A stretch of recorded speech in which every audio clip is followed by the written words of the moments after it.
أرسل رسوله بالهدى ودين الحق ليظهره على الدين كله ولو كره المشركون. أشهد أن لا إله إلا الله وحده لا شريك له وأشهد أن محمدا عبده ورسوله. اللهم صل وسلم وبارك على محمد وعلى آله وأصحابه ومن دعا بدعوته واستنى بسنته إلى يوم الدين. أما بعد. Kita tengok ni. Tunggu.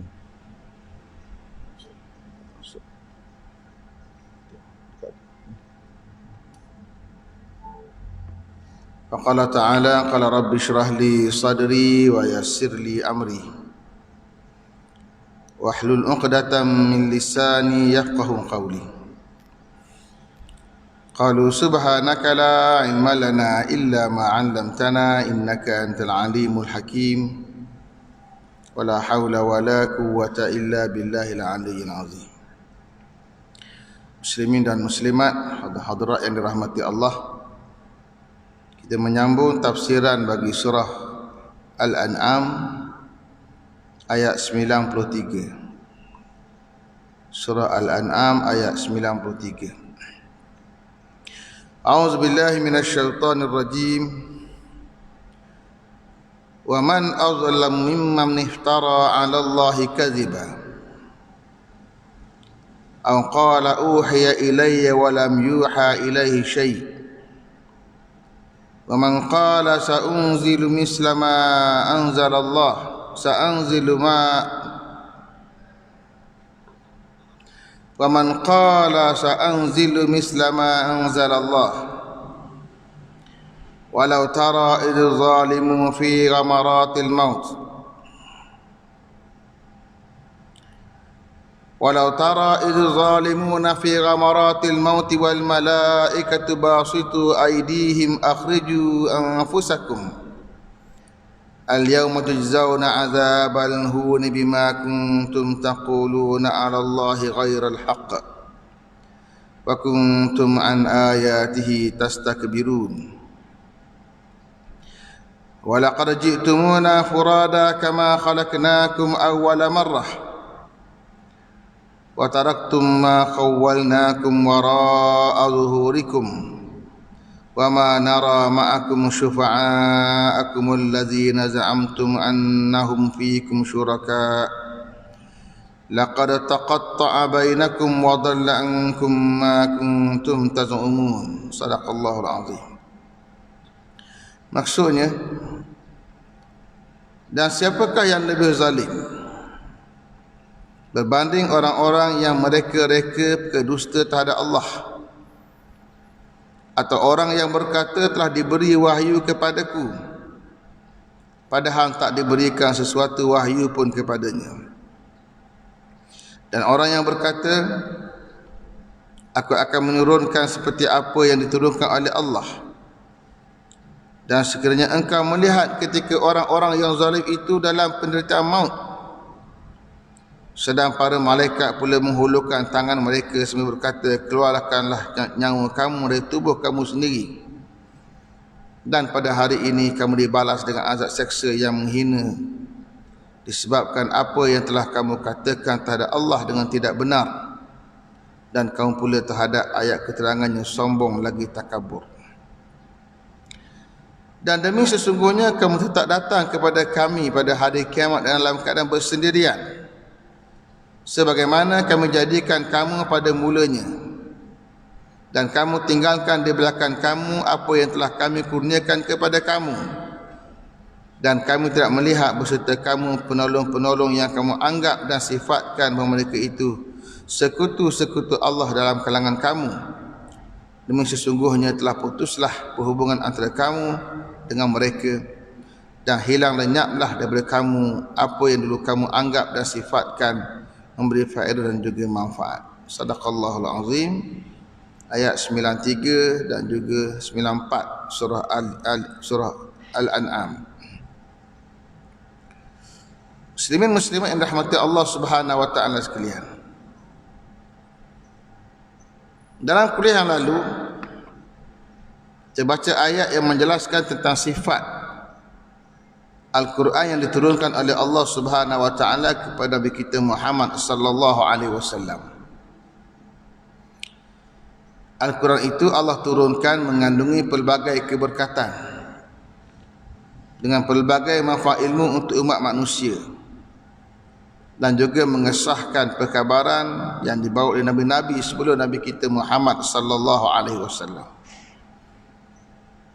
Dan yang paling penting, kitab itu bertujuan memberi amaran kepada umat manusia, dan yang boleh beriman dengannya tak ramai, melainkan yang benar-benar yakin dengan hari akhirat.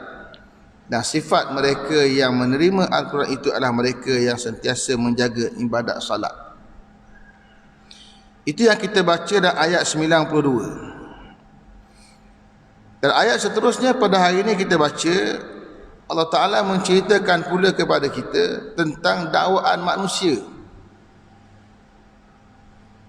Dakwaan bahawa dia juga mendapat wahyu daripada Allah Ta'ala macam Muhammad sallallahu alaihi wasallam.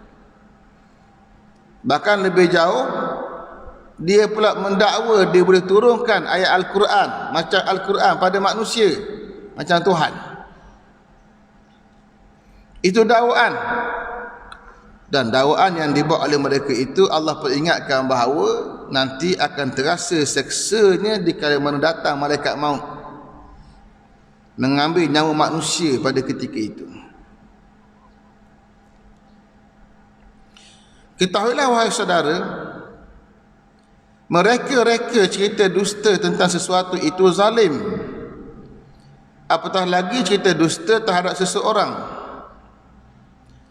Namun lebih zalim lagi lah mereka-reka cerita dusta dan bohong terhadap Allah, atau mendakwa kononnya diberikan wahyu Allah sedangkan ia tidak berlaku, atau mendakwa sebagai Tuhan yang boleh menurunkan wahyu seperti mana diturunkan oleh Allah. Demikianlah difahami dari firman-Nya dalam ayat 93, wa man azlamu mimman iftara 'ala Allahi kadhiba aw qala uhiya ilayya wa lam yuha ilaihi syai' wa man qala sa'anzilu ma misla ma anzalallah.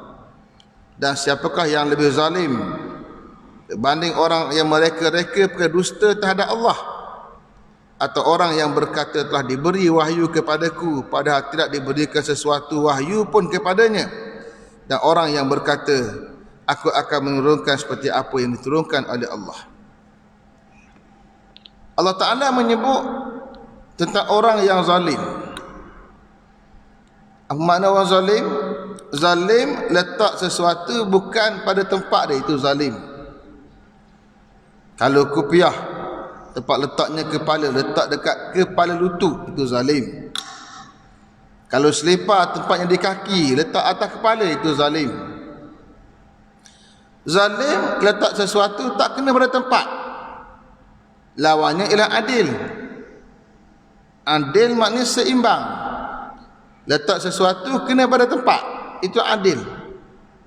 Dan yang paling adil tentulah Allah Subhanahu wa taala, dan para nabi yang tentulah bersifat adil, akan dijaga oleh Allah Subhanahu wa taala. Yang zalim adalah manusia. Manusia itu sendiri memang zalim. Zalim macam mana? Dia buat dosa. Buat dosa itu satu kezaliman. Dalam banyak ayat Quran Allah Ta'ala sebut tentang zalim dikaitkan dengan dosa yang dibuat oleh manusia. Kenapa zalim? Sebab hak Allah Ta'ala ialah kita tidak canggah Allah Ta'ala. Bila kita pergi canggah Allah Ta'ala yang beri nyawa, yang beri jasad, yang beri makan, yang beri minum, kita zalim. Sebab itulah kita baca doa, la ilaha illa anta subhanaka inni kuntu minaz zalimin. Doa Nabi Allah Yunus alaihissalam. Bila mana Nabi Allah Yunus diuji, jatuh ke dalam selaut, bukan jatuh, kena terjun daripada laut, ke dalam laut, daripada kapal, ditelan oleh ikan besar, dia minta ampun kepada Allah. Ucapan dalam perut ikan besar itu ialah la ilaha illa anta, tidak ada ilah melainkan kamu, inni kuntu minaz zalimin, aku tergolong kalangan orang yang zalim. Maka Allah selamatkan dia. Itu sifat zalim manusia. Zalim juga merujuk kepada syirik kepada Allah Ta'ala. Dalam setengah ayat bila sebut perkataan zalim, merujuk kepada sifat syirik. Kenapa? Kerana hak Allah Ta'ala tidak patut disyirikkan. Syirik makna sekutukan Allah. Tak layak Allah Ta'ala kita nak sekutukan dia, nak duakan dia, tak layak bagi Allah. Kita pergi sekutukan dia, kita kongsikan Allah dengan yang lain, itu zalim. Ayat ini cerita tentang orang yang paling zalim. Orang yang paling zalim ialah orang yang mereka-reka cerita bohong terhadap Allah Ta'ala. Wa man azlamu mimman iftara 'ala Allahi kadhiba. Siapa lagi yang terlebih zalim berbanding orang yang mereka-reka, iftara 'ala Allahi kadhiba, mereka-reka atas nama Allah satu pembohongan. Mereka macam mana? Hak Allah tak kata, dia kata. Kalau manusia mereka-reka satu cerita yang orang tak kata pun dosa dah, itu manusia. Mereka-reka cerita atau disebut dalam bahasa Arab iftirak. Iftirak ni mana reka cerita hak tak ada, nasabkan seseorang, dosa besar, bukan dosa kecil. Ada dua sejarah besar zaman Nabi SAW yang berlaku, menggambarkan besarnya mereka-reka cerita dusta.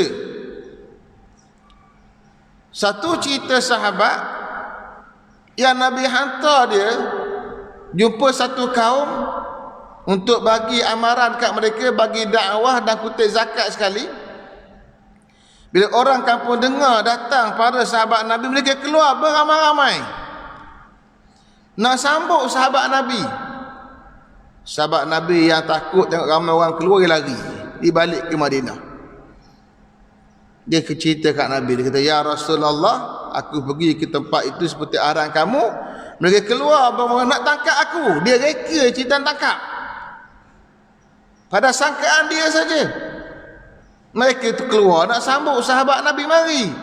Dia salah faham, dia tembak lagi, dia reka cerita, dia nak kena serang. Maka nyari-nyari Nabi nak hantar tentera serang kaum tersebut.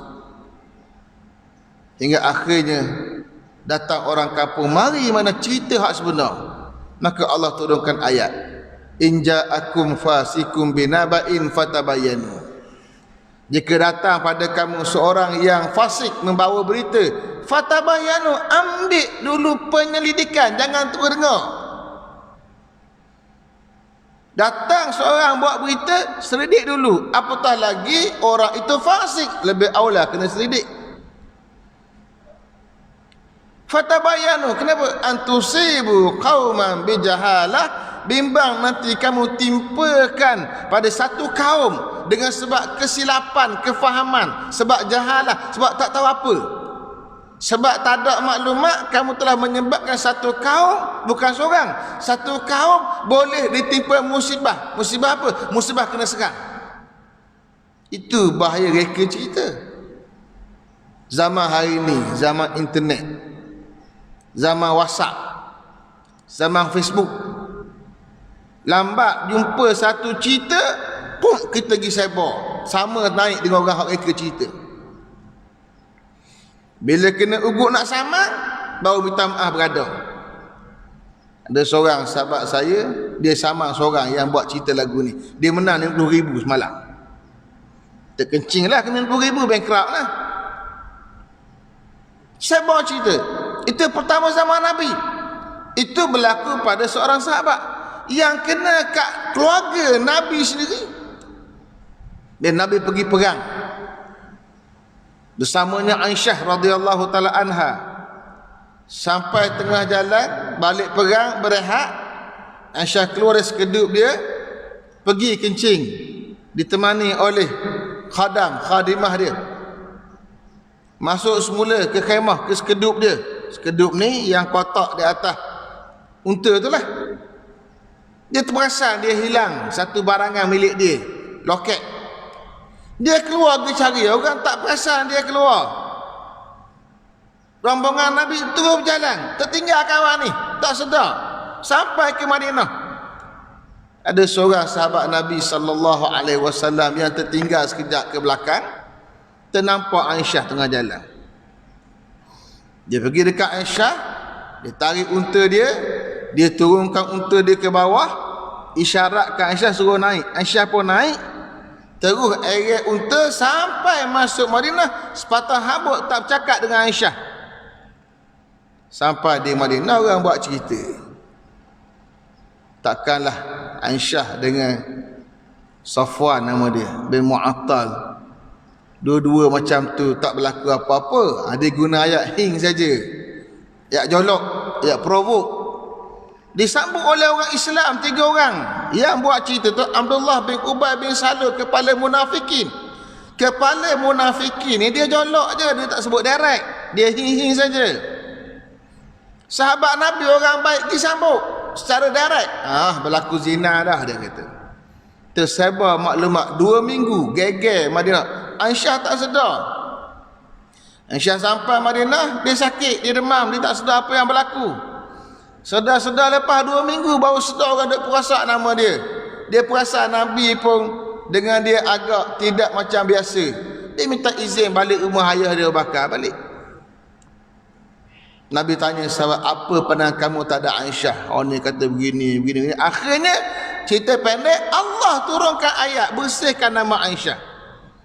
Dan Allah turunkan dalam surah An-Nur, kisah Aisyah dipanggil hadisul ifik, cerita bohong yang menggoncang keluarga Nabi sallallahu alaihi wasallam. Semua kerana cerita bohong yang direka.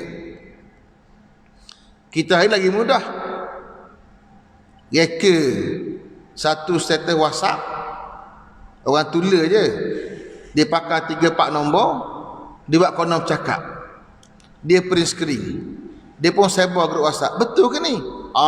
Habis. Mereka cerita dusta terhadap seseorang, dosa besar, nak tanggung berat di hari akhirat Allah Ta'ala. Nak buat tuduh apa, kena tabayun dulu, tanya betul-betul, tak boleh sebelah pihak. Tak boleh hanya kita seorang. Kitalah hakim, kitalah juga orang yang menuduh, kita belaka. Mana ci lagu tu?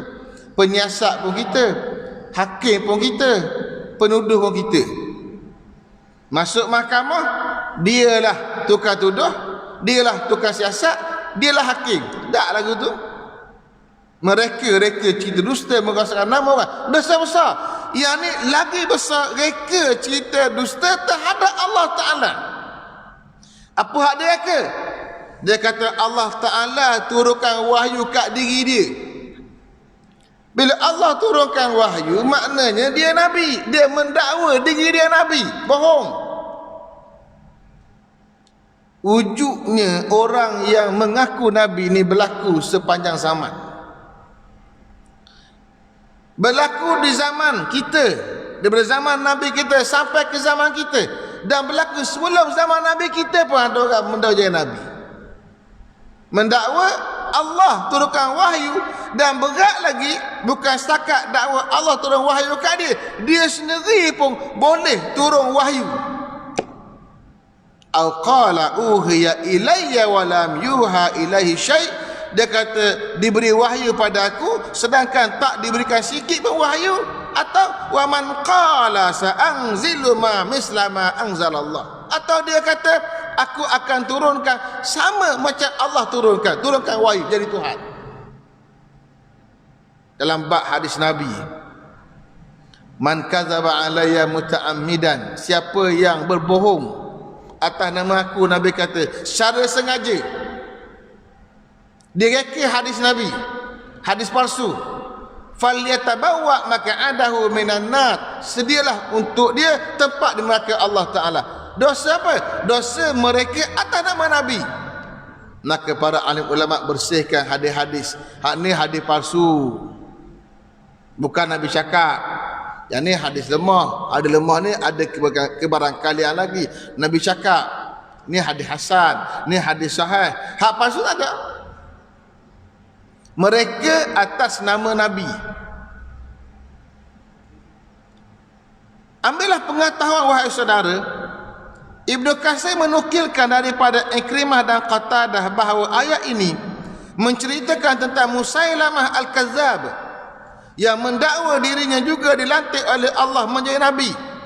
Beliau berasal daripada Yamamah, daripada keturunan Bani Hanifah. Selepas wafatnya Nabi SAW, Musailamah mendakwa berkongsi kenabian dengan Nabi Muhammad SAW. Dia berjaya menghimpunkan pengikut menjangkau 40,000 orang. Abu Bakar As-Siddiq selaku khalifah menghantar tentera memerangi mereka. Lalu berlakulah peperangan menentang golongan murtad yang dikenali sebagai peperangan Yamamah pada tahun ke-11 Hijrah. Dalam peperangan ini dikatakan Musailamah berjaya dibunuh oleh Wahsy bin Jahash. Seramai 14,000 pengikut Musailamah terbunuh, manakala di pihak umat Islam lebih 1,200 mati syahid, sebahagiannya adalah sahabat Nabi SAW. Kata Ikrimah dan Qatadah, ayat ni cerita tentang Musailamah yang dah ada bunga-bunga di zaman Nabi SAW. Musailamah asal daripada Yamamah. Yamamah ni kat mana? Riyadh hari ni. Walaupun ulama khilaf kedudukan sebenar Yamamah, sebagian besar menyatakan bumi Riyadh hari ni itu Yamamah.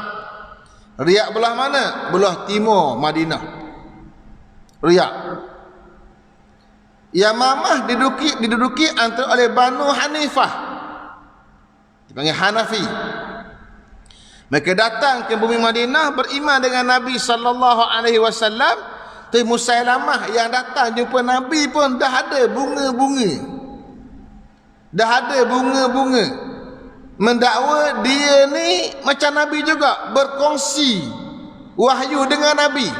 Bukan Nabi je boleh wahyu, dia kongsi dengan Nabi boleh wahyu. Dia sabarkan di bumi Yamamah. Bila wafat Nabi SAW, berlaku peristiwa murtad besar-besaran antara Yamamah. Musailamah mengaku terang-terangan jadi Nabi, dapat wahyu, ganti Muhammad SAW, dan ada pengikut yang besar, 40,000 orang. 40,000 ni bukan kecil. Seorang takir kita pengundi baru sekitar 17-18,000. Ni 40,000, 2 kali seorang takir. Sebohong-bohong Musailamah pun ada pengikut. Rupanya orang yang buta mata, buta telinga, buta hati ni ramai. 40,000. Zaman tu bukan zaman hari ni. Kalau hari ni seorang yang berbohong dapat likes sampai 100,000, sampai 1,000,000, pelik apa? Itu zaman manusia tak ada internet. 40,000, satu kampung besar, satu bandar besar, 40,000. Abu Bakar yang baru menggantikan Nabi sebagai khalifah, demi khalifatul Rasulullah SAW, ambil tindakan tegas memerangi golongan murtad. Hantar tentera ke Yamamah. Tentera yang awal dia hantar tak gerak nak pergi. Ramai mereka 40,000. Maka dia hantar tentera yang kedua, Khalid ibn Walid. Sampai tengah jalan, Khalid boleh bunuh sebahagian hak dia jumpa tengah jalan. Akhirnya berlaku peperangan yang sangat besar. Musailamah terbunuh. 14,000 orang pengikut Musailamah terbunuh. Bukan sikit, 14,000 zaman tu. Dikatakan yang boleh bunuh Musailamah ketika itu seorang Habsyi, hamba yang masyhur nama dia disebut Wahsy bin Jahash. Wahsy ni siapa? Wahsy ni yang bunuh Hamzah ibnu Abdul Muttalib dengan arahan daripada Hindun bintu Utbah. Bila berlaku perang Uhud, Hindun nak balas dendam, nak bunuh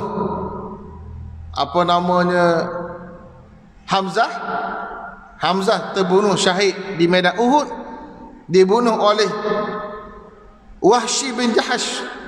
Dibelah dadanya, diropongkan hidungnya.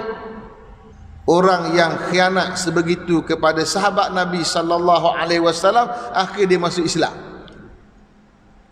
hina pun masuk Islam, diberikan keampunan besar-besaran. Tu dalam peristiwa sirah menarik ketika berlaku pembukaan kota Mekah. Sahabat Nabi umum, hadza yaumul malhamah, hari ini hari tragedi, nak hukum semua orang yang bersalah, yang lawan Nabi dulu. Tapi Nabi kata tak, ini hadza yaumul marhamah, ini hari rahmat, diberikan kemaafan, diberikan keampunan. Termasuk pada Hindun yang bunuh Hamzah, diberikan keampunan oleh Nabi sallallahu alaihi wasallam. Ada rasa al-Islam yajubbu ma qablah, Islam padamkan semua yang sebelumnya. Termasuklah juga Wahsy yang akhir berjasa besar pula dia. Kemudiannya tahun ke-11 hijrah Nabi sallallahu alaihi wasallam, dia yang pula bunuh orang yang mengaku dia Nabi. Dan orang Islam yang syahid 1,200 orang. Sebagai besarnya sahabat Nabi sallallahu alaihi wasallam. Ini peristiwa yang berlaku selepas wafatnya Nabi sallallahu alaihi wasallam. Puncanya apa? Ada orang mendakwa Nabi. Dalam hadis dan juga ayat Quran, Allah Ta'ala menyebut konsep tak ada lagi Nabi selepas Nabi kita Muhammad sallallahu alaihi wasallam. Antaranya Allah Ta'ala berfirman, maka Muhammadun aba ahadin min rijalikum walakin Rasulullah wa khatamun nabiyyin. Tidaklah Muhammad itu ayah pada siapa-siapa pada laki-laki kalangan kamu, tapi dia adalah pesuruh Allah, utusan Allah dan penutup bagi segala nabi. Jelas tak ada nabi lagi. Fa innahu la nabiyya ba'di. Nabi kata tidak akan ada lagi nabi selepas aku. Wa sayakunu umara. Nanti akan ada pemerintah-pemerintah. Wa sayakunu khulafa, akan ada pengganti-pengganti. Nabi dah habis. Hatta dalam hadis riwayat Tirmizi, bukan Tirmizi saja, hadis Sahih Bukhari Muslim, Nabi sebut 5 perkara yang Allah bagi pada Nabi sallallahu alaihi wasallam sebagai kelebihan untuk Nabi sallallahu alaihi wasallam. Satunya wa khatama bi an-nabiyyin. Allah khatamkan dengan saya pada nabi. Khatam mana apa? Cok, tutup, habis dah, tak nabi dah. Maka dengan hadis-hadis itu fahamlah kita bahawa tak ada lagi nabi lain selepas Nabi. Tetapi tetap akan ada orang yang mendakwa Nabi. Kerana kata Nabi sallallahu alaihi wasallam, la taqumus saah, tak berlaku kiamat hatta yub'asa dajjaluna kazzabun, hinggalah dibangkitkan dajjal yang kaki bohong, qaribun min salasin, jumlahnya hampir 30. Hadis ini dibahas panjang lebar oleh para alim ulama tentang bilangan. Nabi kata nak berlaku kiamat ni, dia tak berlaku kiamat hingga dibangkitkan dajjal kazzab. Dajjal, asal dajjal orang yang kuat bohong, tu dajjal. Dinisbahkan pada satu makhluk Allah Ta'ala, Dajjal akhir zaman yang nanti akan keluar sebelum kiamat. Sebelum Dajjal akhir zaman tu keluar, banyak lagi Dajjal kecil. Dan Dajjal kazzabu, kaki bohong. Jumlah mereka hampir 30. Nabi kata, nak bincang 30 ni nombor betul ke atau macam mana? Banyak orang bahas, senaraikan nama yang mendakwa Nabi. Di zaman kita, di negara kita pun ada mendakwa Nabi. Dulu di Lembah Kelang ke apa? Di Kelang, Hulu Kelang. Dia panggil apa? Kahat, Nabi Kahat. Di negeri kita ayam peng, naik ke langit, kerajaan langit. Adakah ni masuk senarai 30 atau hak ni bukan senarai 30 ni? 30 hal lain itu dibahas oleh ulama. Yang penting akan ada orang mendakwa Nabi sampai hari kiamat. Kulluhum yaz'umu annahu Rasulullah. Semua mendakwa dia adalah Rasulullah. Ketahuilah wahai saudara, orang yang zalim dengan berbohong atas nama Allah akan terseksa di ambang kematian. Di saat itu para malaikat membentangkan tangan mereka untuk menyeksa mereka sambil mencabar mereka untuk keluar sendiri dengan roh mereka daripada jasad, malah dengan bengis menegaskan bahawa inilah harinya kamu dibalas dengan saksian akibat pembohongan kamu dahulu dan juga sikap sombong dan takabur kamu dahulunya. Demikianlah difahami di firman-Nya. Dan ayat seterusnya, walau tara idz zalimuna fi ghamaratil maut wal malaikatu basitu aydihim akhriju anfusakum al yawma tujzauna adzabal hun bima kuntum taquluna 'ala Allah ghairal haqq wa kuntum an ayatihi tastakbirun. Dan sekiranya engkau melihat ketika orang-orang zalim itu dalam penderitaan menghadapi maut, sedangkan para malaikat pula membentangkan tangan mereka sambil berkata, keluarkanlah nyawa kamu sendiri. Pada hari ini kamu dibalas dengan azab seksa yang hina disebabkan apa yang telah kamu katakan terhadap Allah dengan tidak sebenar, dan kamu pula terhadap ayat-ayat keterangannya bersikap takabur lagi membesarkan diri. Bila Allah cerita golongan yang mendakwa Nabi, Allah cerita apa yang berlaku ketika mana nak mati. Keadaan ketika nak mati dipanggil ghamaratul maut. Ayat Quran guna ibarat ghamaratul maut. Makna ghamarat ni tenggelam. Dalam tenggelam dalam keadaan seksa. Ghamarat juga makna penderitaan. Hadis Nabi pula guna ibarat sakarat, sakaratul maut. Kata Nabi sallallahu alaihi wasallam, inna lil mauti sakarat. Sesungguhnya pada mati itu ada sakarat. Sakar mana apa? Sakar mabuk, mencatat sedar diri. Hadis tadi dan ayat ini menggambarkan saat mati sangat sukar. Ketika Nabi nak wafat, Nabi sendiri pun berpeluh. Nabi demam, kepanasan. Aisyah radhiyallahu taala anha ambil air, bacakan pada air 3 kul, tiup pada air, sapukan pada tangan Nabi, sapukan muka dan jasad Nabi, panas. Masa tu Nabi kata, innalil mauti sakarat. Sesungguhnya bagi mati ada sakar. Keadaan yang sukar dia, keadaan mabuk dia, keadaan penat letih dia, susah. Imam Ghazali mengibaratkan mati nak keluar nyawa, ibarat yang paling ringannya nak cabut bulu roma. Masa-masa ada bulu roma belakang cabut. Nak tercabut satu bulu roma sakit, itu baru bulu roma. Tapi nyawa yang nak keluar, yang duduk dalam jasad manusia, daripada seluruh jasad, daripada atas kepala sampai kaki, roh ada dalam jasad kita, nak keluar, bayangkan seksa dan sakit. Tapi Allah mudahkan sebagai manusia dalam bab kematian. Allah sukakan sebahagian. Untuk apa? Untuk hapuskan dosa.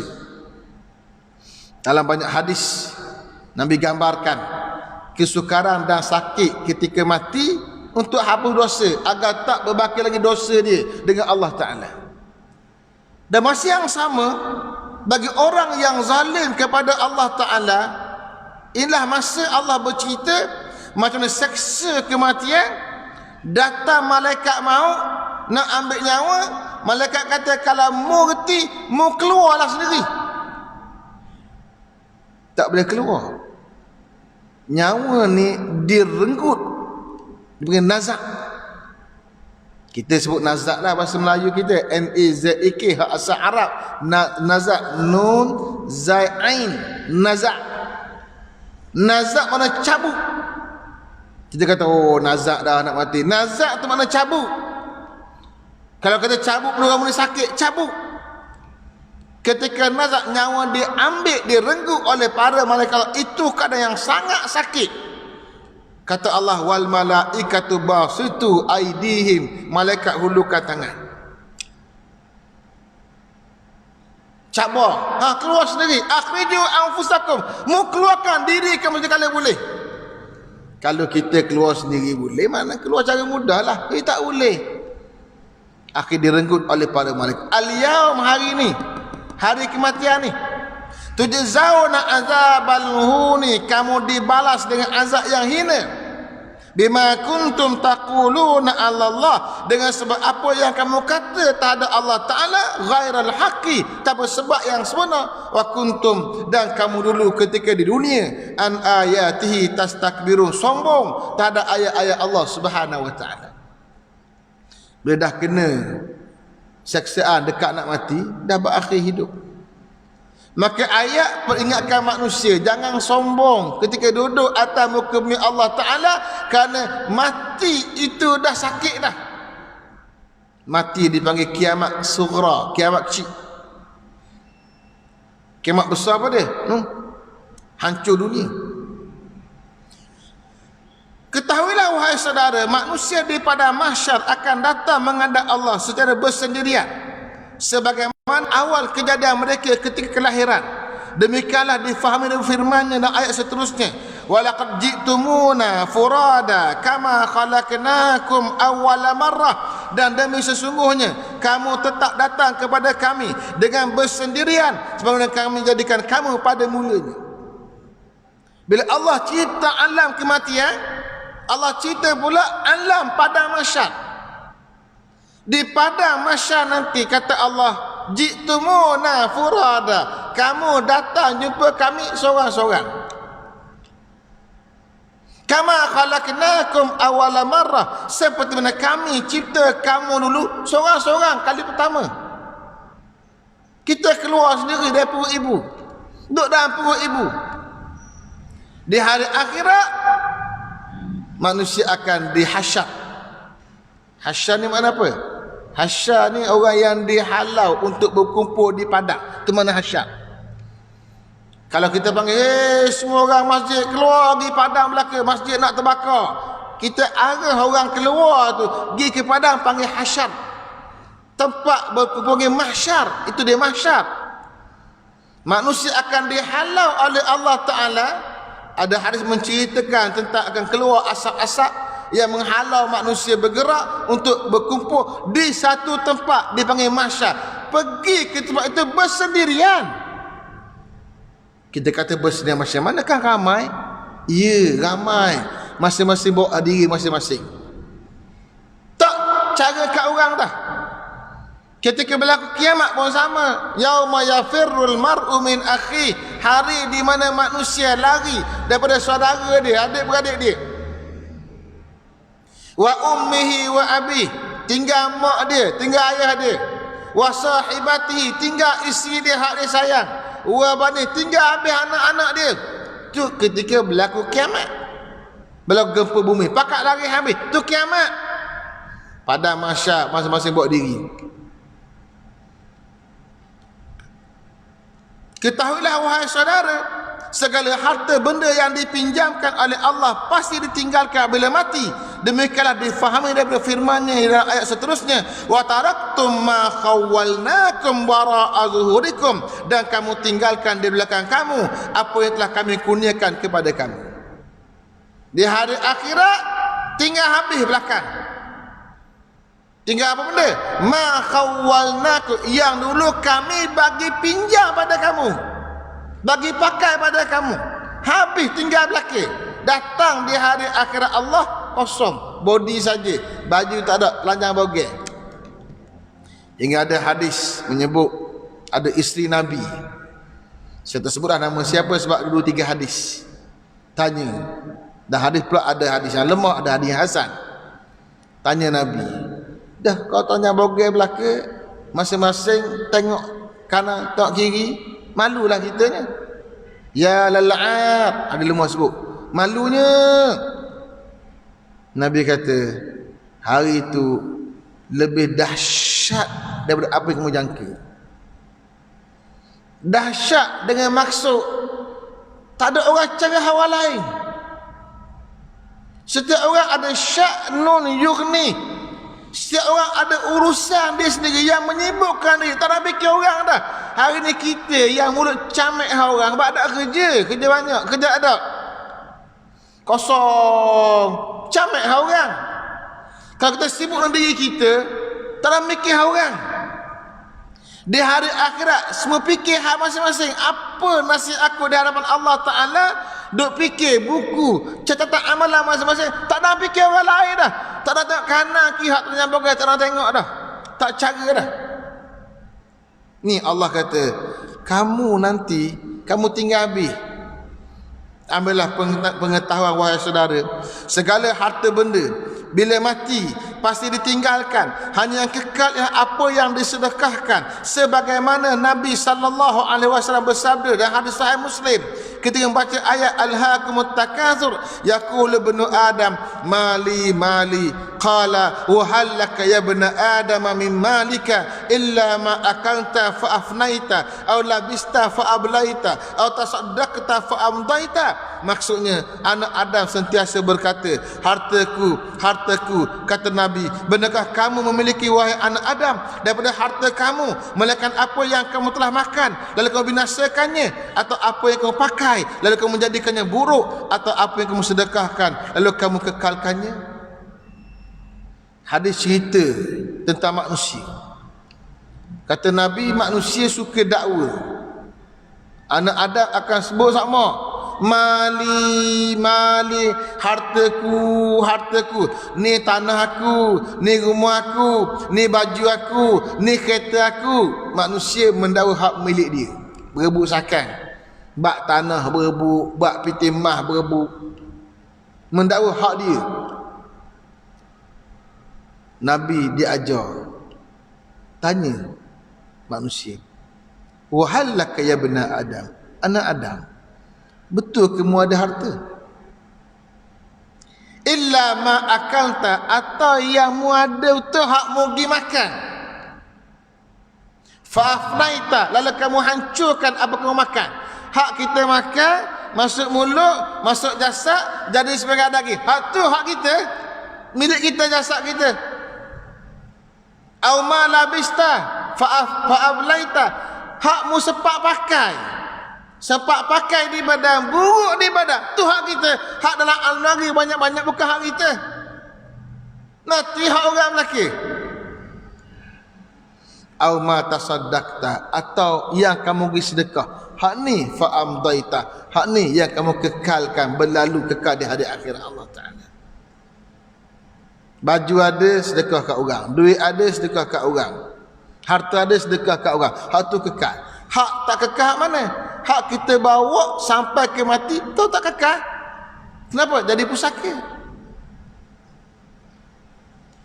Ketahuilah wahai saudara, di hari akhirat tiada sebarang pembantu yang dulunya dianggap sebagai rakan kongsi sekutu kepada Allah. Semua hubungan dengan mereka telah terputus. Segala sangkaan selama di dunia semua tersasar dan silap. Demikian difahami daripada firman-Nya yang seterusnya, wa ma nara ma'akum syufa'akum allazina za'amtum annahum fiikum syuraka laqad taqatta'a bainakum wa dhalla ankum ma kuntum taz'umun. Dan kami tidak melihat beserta kamu para penolong yang kamu anggap dan sifatkan bahawa mereka sekutu Allah dalam kalangan kamu. Demi sesungguhnya telah putuslah hubungan antara kamu dengan mereka, dan tersasarlah daripada kamu apa yang dahulu kamu sangkakan. Di hari akhirat Allah kata, mu tengok nanti tak akan jumpa dah orang-orang syufa'akum. Syufa' ni mana apa? Dulu orang-orang yang bagi recommendation.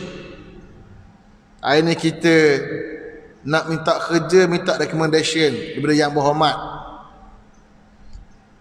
Nak minta apa-apa, jumpa orang besar, minta recommendation, perakuat. Yang tu kat dunia. Akhirat tak ada. Kamu tak jumpa orang yang boleh bagi syafaat, hingga digambarkan hadis sahih Bukhari Muslim.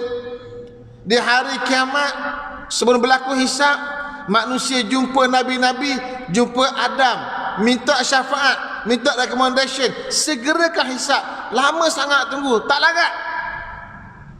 Dihimpun di padang mahsyar, tempoh yang panjang. Berapa lama wallahu taala a'lam, hadis tak jelaskan dengan jelas. Hingga akhir manusia jumpa Adam. Wahai Adam, tolonglah buat recommendation pada Allah Taala, segerakan hisab. Adam kata, aku tak boleh, aku pernah buat salah, terkeluar dari syurga. Mungkin jumpa dengan Nabi Allah Musa, jumpa Musa. Saya kata, aku pun tak boleh, sebab aku dulu buat begini, bunuh orang, pernah bunuh orang. Tak boleh. Jumpa Nabi tu, jumpa Nabi. Akhirnya yang boleh bagi seorang je, Nabi kita Muhammad, yang diberi asy-syafa'atul uzma, syafaat yang paling besar. Maka Nabi doa minta segerakan hisab, maka Allah segerakan hisab. Baru nak hisab, hari akhirat tak ada orang dah. Yang dulu masa kat dunia kamu sangka yang buat recommendation ini syuraka, rakan kongsi pada Allah Ta'ala. Tak ada dah.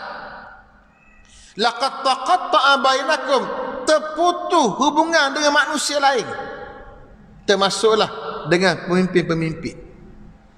Dalam Al-Quran Allah gambarkan macam mana di hari akhirat Allah Ta'ala, istabarra alladzina tubi'u minal ladzina taba'u.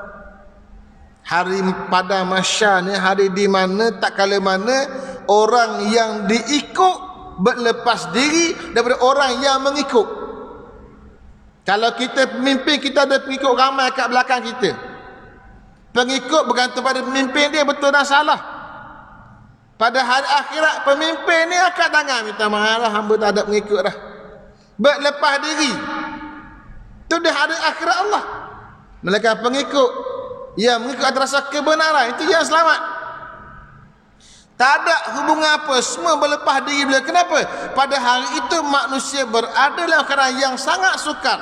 Wa dhalla ankum ma kuntum tazumun. Habis tersasar semua apa yang kamu dulu jangka-jangka ketika di dunia Allah Ta'ala.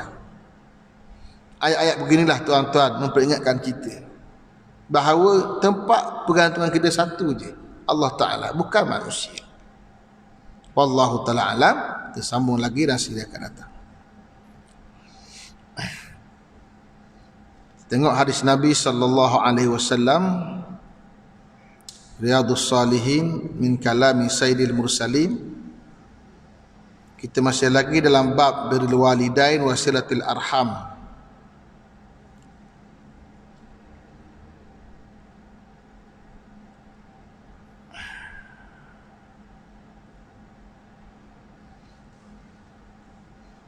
Dua minggu lepas kita baca hadis Nabi tentang bersahabat dengan ibu yang disebut Nabi 3 kali ganda berbanding bapa. Hari ini kita ambil hadis 317.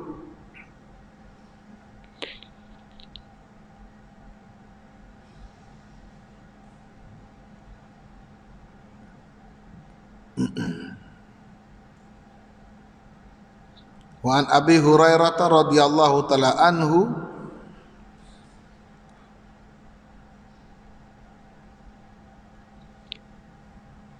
anin Nabi sallallahu alaihi wasallam qala raghima anfu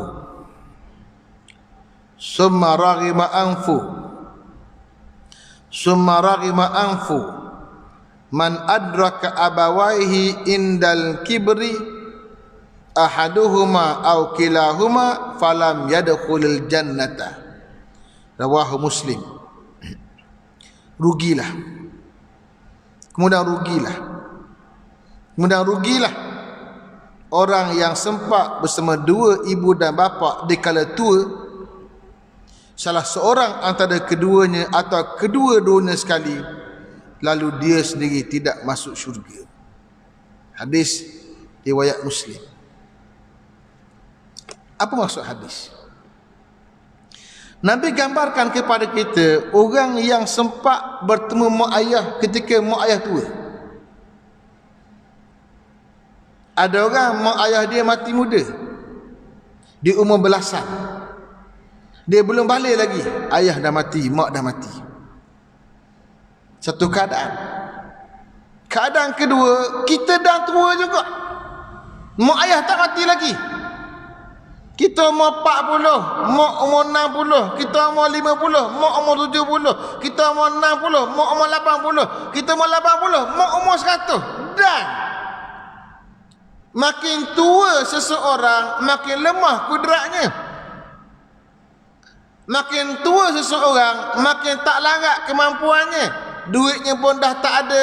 Dia perlukan sentuhan, dia perlukan pertolongan anak-anak bukan setakat perlukan pertolongan, dia perlukan kasih dan sayang.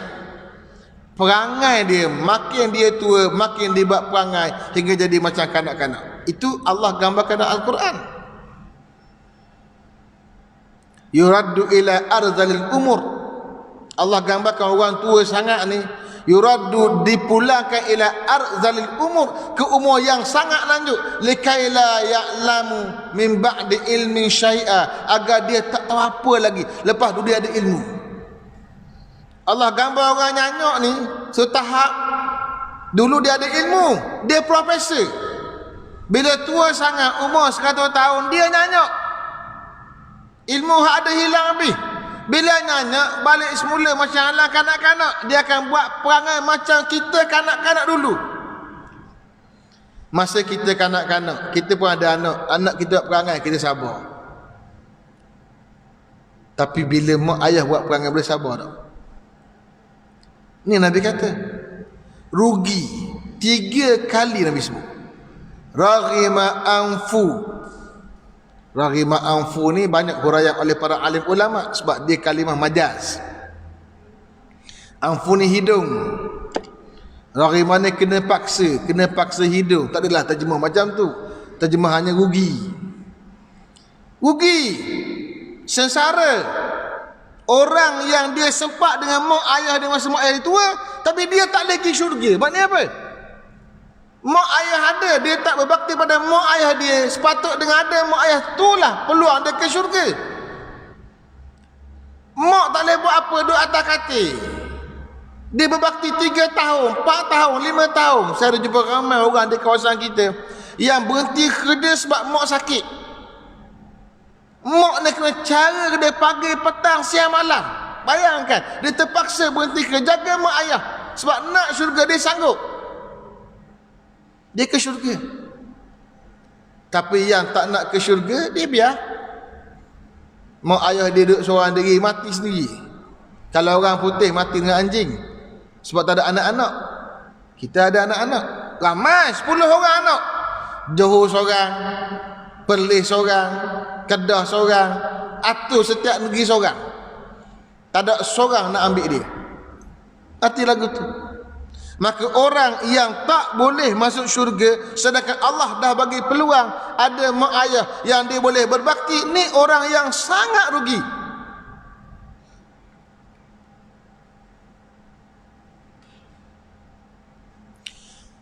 Wa Abi Hurairah radhiyallahu anhu anna rajulan qala ya Rasulullah inna li qarabatan asiluhum wa yaqta'uni wa uhsinu ilaihim wa yusi'una ilayya wa ahlumu anhum yajhaluna alayya faqala la in kunta kama qulta fa ka'annama tusifuhumul malla wa la yazalu ma'aka minallahi zahirun alaihim ma dumta ala dhalik.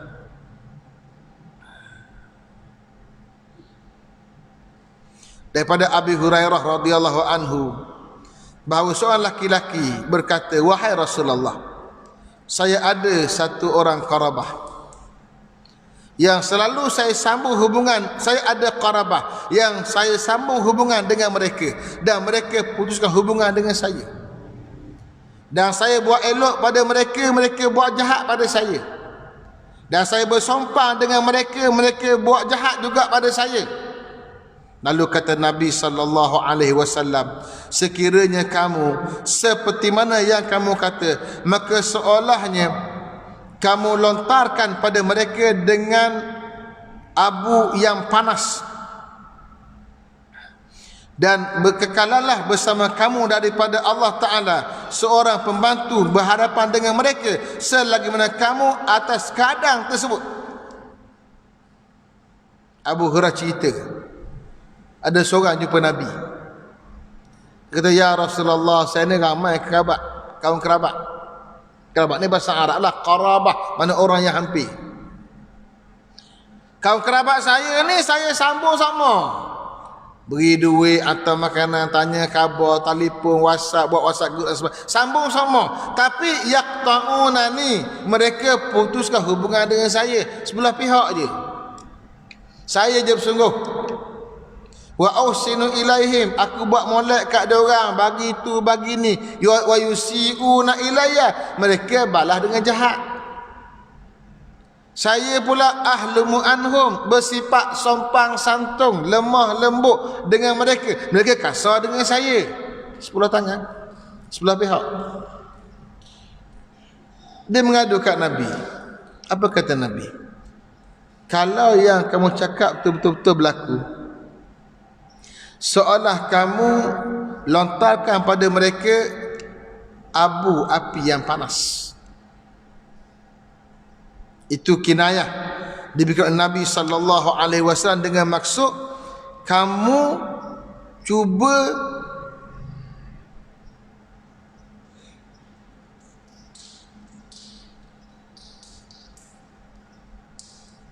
Nabi gambarkan bahawa ada perkara dosa yang dibuat oleh mereka yang cuba diselamatkan oleh orang ni.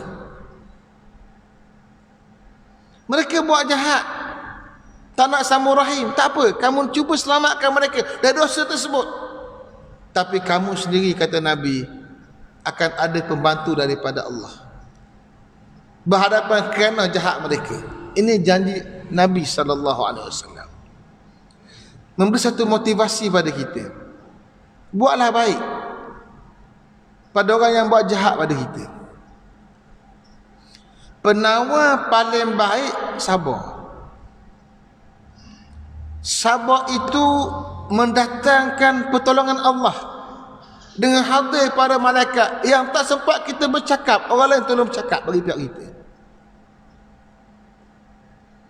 Tak sempat kita bercakap, orang lain bercakap bagi pihak kita. Yang kita kena sabar je. Nabi janji ada zahir, ada pembantu daripada Allah Ta'ala yang akan berhadapan dengan mereka. Maka hadis ini memberi semangat untuk kita bersabar. Kalau ikut adanya, dah buat baik, barang tak baik, kita bagi